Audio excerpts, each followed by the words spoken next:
Hello friends, आज हम बात करने वाले हैं एक और नई लीड कोड प्रॉब्लम के बारे में। ये प्रॉब्लम रहने वाली है मैट्रिक्स प्रॉब्लम के बारे में। और इसके अंदर क्या होगा, हमारे पास एक 2D मैट्रिक्स होगा जिसके अंदर कुछ एलिमेंट्स होंगे और हमें क्या करना है, एक टारगेट एलिमेंट गिवन होगा।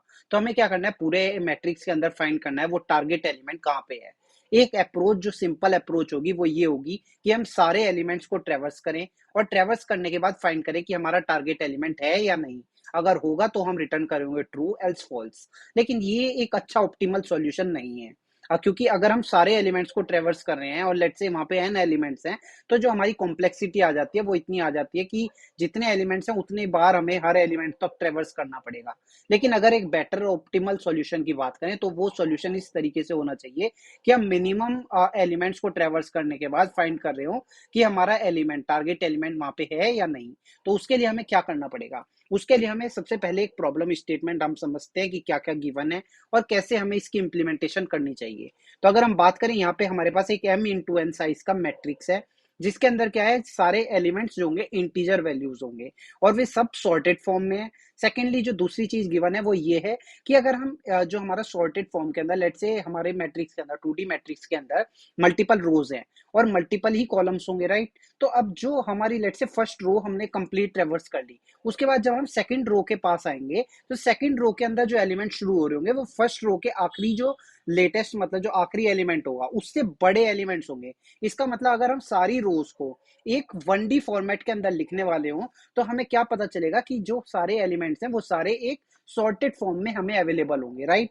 तो उस चीज की हमें पता चल गया कि मतलब सारे एलिमेंट्स क्या है, हमारे सॉर्टेड फॉर्म में है। ठीक है, इसके बाद अगर हम बात करें और नीचे जाएं तो यहाँ पे हमें पता चलता है कि अगर हमारी टारगेट वैल्यू फाइंड होती है तो हम ट्रू रिटर्न करेंगे, एल्स हम फॉल्स रिटर्न करेंगे। और जो हमें सॉल्यूशन देना है वो ऑप्टिमल सॉल्यूशन देना है। ऑप्टिमल सॉल्यूशन का मतलब ये हो गया कि big O complexity log m into N. अगर दूसरी सॉल्यूशन की अगर हम बात कर रहे थे, जब हम सारे एलिमेंट्स को ट्रेवर्स कर रहे थे तो जो हमारी कॉम्प्लेक्सिटी आ रही थी वो आ रही थी big of m into N. m into N का मतलब हो गया जितने एलिमेंट्स हमारे ट्रेवर्स हुए, मतलब सारे एलिमेंट्स का काउंट क्या होगा, मतलब जितनी लेंथ इंटू ब्रेथ। ठीक है, जितने मतलब हमारे कॉलम्स रहे वो इंटू कॉलम, हमारा जो रो इंटू कॉलम का काउंट जो रहेगा वो हमारे टोटल एलिमेंट्स होंगे, राइट। तो उस चीज का जो हमारा कॉम्प्लेक्सिटी आ जाती है वो यही आ जाती कि ओ बिग ऑफ हमारा m इंटू एन। लेकिन हमें अगर ऑप्टिमल सॉल्यूशन की बात करें तो हमारी जो कॉम्प्लेक्सिटी आ जाएगी वो इस तरीके से आ जाएगी। तो अब हम क्या करेंगे, हमारे पास एक एग्जांपल देखते हैं। इसके अंदर हमारे पास ये कुछ एलिमेंट्स हैं और हमारा जो टारगेट एलिमेंट है वो है 3। तो हमने क्या किया, स्टार्टिंग से देखा तो हमारा ये वाला जो ऑप्टिमल सॉल्यूशन के लिए हमारी टारगेट वैल्यू जो थी वो स्टार्टिंग में ही हमें अवेलेबल है, राइट। तो सिमिलरली हमारे पास एक और सॉल्यूशन है जिसके अंदर एग्जांपल दिया हुआ है कि हमें क्या करना है, 13 एलिमेंट फाइंड करना है। लेकिन अगर हम देखें तो पूरे पूरे हमारे मैट्रिक्स के अंदर 13 अवेलेबल ही नहीं है, तो हमें रिटर्न करना होगा फॉल्स। तो सिमिलरली हमारे पास कुछ कॉन्स्टेंट्स दिए हुए हैं कि m की क्या वैल्यू होगी, n की क्या वैल्यू होगी। उसके बाद इन्होंने हमारे पास ये सारी चीजें हमें गिवन है और इस तरीके से हमें सॉल्यूशन कुछ ऐसा सोचना होगा कि मतलब बेस्ट अप्रोच क्या हो सकती है। तो उसके लिए हम समझते हैं एक चीज को कि अगर हम ये सारे एलिमेंट जो हमारे पास, लेट्स से इस वाले एग्जांपल के अंदर हमारे पास 3 रो है, राइट। और हमारे पास कितने कॉलम्स है, 1, 2, 3 और 4।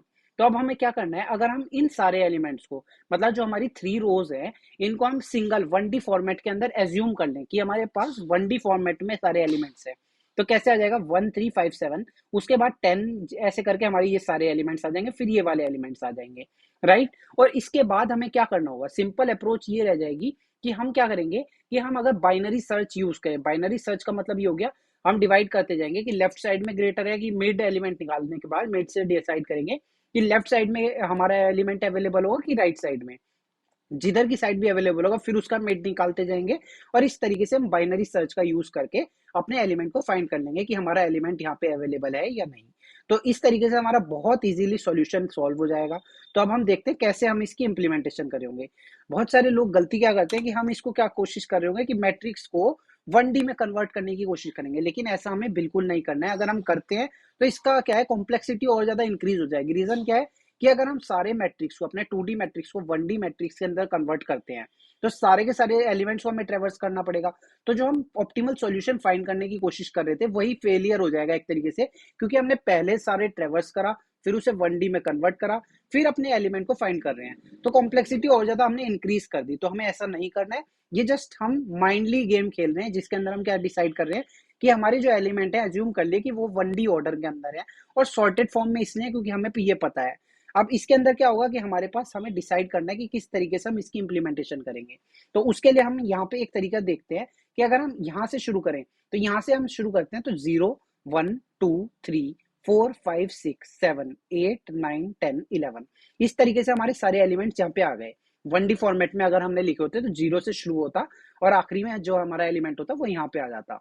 और अगर हम इस तरीके से हमारे पास ये सारे एलिमेंट आ गए, तो लेट से हमारा जो मिड निकला, इसके बीच का मिड कैसे निकलेगा, 11 प्लस 0 डिवाइडेड बाई 2, राइट। तो इसका अंदर जो हमारा जो डिवाइड करेंगे 2 से, तो हमारा आ जाएगा 5। तो 5 पोजीशन का है, 0 1 2 3 4 5। तो ये वाला एलिमेंट जो है हमारा मिड है। अब इस मिड का अगर हमें हमारे जो मतलब जो इसके इंडेक्स वैल्यूज है, मतलब मैट्रिक्स के बेसिस पे 2D इंडेक्स पोजीशन क्या है इसके, तो उसे फाइंड करने के लिए हमें क्या करना होगा, रो चाहिए और हमें इसका कॉलम भी चाहिए, राइट। तो हम उसको फाइंड करने के लिए क्या करेंगे, ये रो नंबर हो गई 1 और कॉलम नंबर हो गया हमारा 1। तो 1,1 पे जो हमारा एलिमेंट है वो हमारा इस समय मिड है। तो हम फाइंड करेंगे मिड से हमारा टारगेट वैल्यू ग्रेटर है या लेस है। अगर लेस होगा तो हम इससे स्टार्टिंग के इन सारे एलिमेंट्स में फाइंड कर रहे होंगे, एल्स क्या है, हम आगे के जो हमारे रिमेनिंग एलिमेंट्स हैं उनमें फाइंड कर रहे होंगे, मतलब बाइनरी सर्च वाली अप्रोच यूज करेंगे। तो उस तरीके से हम पूरा पूरा सॉल्यूशन करने वाले हैं। एक जो चीज मेन इंपॉर्टेंट है वो ये है कि हमें अगर ये फाइंड करना हो इसके इंडेक्स वैल्यू, हमें ये तो पता चल गया कि ये 5th पोजीशन पे जो है वो हमारा मिड एलिमेंट है। लेकिन अगर हमें इसका इंडेक्स पोजीशन निकालने हो, इंडेक्स निकालने हो, रो कॉमा वैल्यू मतलब कॉलम जो होते हैं, उसको निकालने के लिए हमें किस तरीके से हम उसके इंडेक्स पोजीशन निकाल सकते हैं, उसकी जो अप्रोच रहेगी वो ये रहेगी कि हम क्या करेंगे, जो हमारा मतलब हर कॉलम के अंदर, मतलब हर रो के अंदर हमारे पास कितने कॉलम है, 4 कॉलम है, राइट। तो इस तरीके से हम क्या कर सकते हैं, अगर हमारे पास ये वाली जो वैल्यू है, अगर हम इसको 4 से, मतलब जो हमारी इंडेक्स पोजीशन क्या है 5, और अगर हम 5 को डिवाइड कर दें बाय हमारा किससे, 4 से, तो हमारा पोजीशन क्या आ जाएगी, 1 आ जाएगी। 1 आ जाएगी, रीजन क्या है, डिवाइड करने के बाद हमारे पास अभी जो रिमाइंडर जो आ रहा है वो आ रहा है 1। तो हमारा पोजीशन आ गई 1। इस इस अप्रोच के साथ हमें पता चल रहा है कि 1,1 पे हमारा जो एलिमेंट है वो हमारा क्या है, हमारा मिड एलिमेंट है। तो उसी चीज को हम यूज करेंगे यहाँ पे अब सॉल्यूशन के लिए। तो इस प्रॉब्लम के अंदर हमारे पास क्या है, एक गिवन है, हमारे पास एक मेथड जिसके अंदर हमारे पास एक मैट्रिक्स है, 2D मैट्रिक्स, और हमारे पास एक टारगेट वैल्यू गिवन है। तो हमें सबसे पहली जो चीज करनी होगी वो ये करनी होगी कि हम क्या करेंगे, अपना इंटीजर वैल्यू निकालेंगे। किन केस से हमारे पास 2-3 इंटीजर वैल्यूज होगी। सबसे पहली होगी इंट एन। एन का मतलब ये हो गया कि हमारे पास कितनी रोज है। तो रोज निकालने के लिए जो हमारा फॉर्मूला बन रहा होगा वो ये बन रहा होगा, मैट्रिक्स डॉट लेंथ। और इस तरीके से हमने क्या किया, अपने जो मैट्रिक्स थी उसकी लेंथ हमने निकाल दी। तो हमें पता चल गया कि हमारे इतने कॉलम्स, हमारे पास इतनी रोज अवेलेबल है। इसके बाद जो हमारा इंट एम बनेगा, इंट एम इज इक्वल टू क्या बनेगा, मैट्रिक्स, और यहाँ पे हमारे पास ये आया 0 पोजीशन पे जो हमारा फर्स्ट हमने एलिमेंट लिया और उसकी लेंथ निकाली। इससे हमें पता चल रहा है कितने हमारे पास कॉलम्स बन रहे हैं। तो इस तरीके से हमने पूरा पूरा मैट्रिक्स की हमारी लेंथ और रोज और कॉलम्स निकाले हैं। इसके बाद हमारी जो चीज आ रही होगी वो आ रही होगी इंट लो। और इंट लो का मतलब ये हो गया कि कहाँ से हमारा जो 1D एरे हमने क्रिएट किया है, 1D एरे बोल सकते हैं, 1D मैट्रिक्स बोल सकते हैं, उसके अंदर हमें पता चला कि हमारा जो लोअर इंडेक्स होगा वो कहाँ से शुरू होगा, 0 से शुरू होगा। और इंट हाई, हाई वाला जो हमारा पोजीशन होगी वो कहाँ तक जाएगी, n इंटू एम, और इसमें से -1 सब्ट्रैक्ट कर देंगे। रीजन क्या है कि हमें पता है कि इंडेक्स वैल्यू 0 से शुरू करते हैं हमेशा हम एरे की, और एंडिंग कहाँ से होगी, तो n जो हमारा फाइनल काउंट है, मतलब टोटल एलिमेंट्स हैं, उसमें से 1 सब्ट्रैक्ट कर देंगे क्योंकि हमने 0 से इंडेक्सिंग शुरू करी है। इसके बाद जो हमारा लूप बनेगा वो ये बनेगा, फाइल लूप चलाएंगे और इसके अंदर कहेंगे कि हमारा जब तक हमारा लोअर जो है ये लेस देन है इक्वल टू है हाई के, ठीक है। तो हम क्या करेंगे, less than equal to high है, तो इस केस के अंदर हम क्या कर रहे होंगे, इसके अंदर हम इफ ब्लॉक लगाएंगे। उससे पहले हमें एक चीज करनी होगी, हमें इंट मिड वैल्यू निकालनी होगी। मिड वैल्यू क्या होता है, बेसिकली मिड वैल्यू वो एलिमेंट होगा जहां पे हमें पता चल रहा है कि इस पर्टिकुलर पॉइंट पे हमारा जो टारगेट वैल्यू है क्या इससे लेस है कि ग्रेटर है। अगर ग्रेटर देन होगा तो इसका मतलब ये है कि हमारे सेकेंड हाफ के अंदर फाइंड करना है, एल्स क्या होगा, हमें फर्स्ट हाफ के अंदर फाइंड करना होगा। तो हम मिड एलिमेंट फाइंड करने के लिए बेसिकली हम बाइनरी सर्च का यूज कर रहे हैं। तो उसके लिए मिड एलिमेंट अगर हमें निकालना है तो क्या करेंगे, अपना लोअर को है, लो जो है हमारा, उसके अंदर ऐड करेंगे हाई वाली वैल्यू को, और इसके बाद हम क्या कर देंगे, डिवाइड बाय 2 कर देंगे।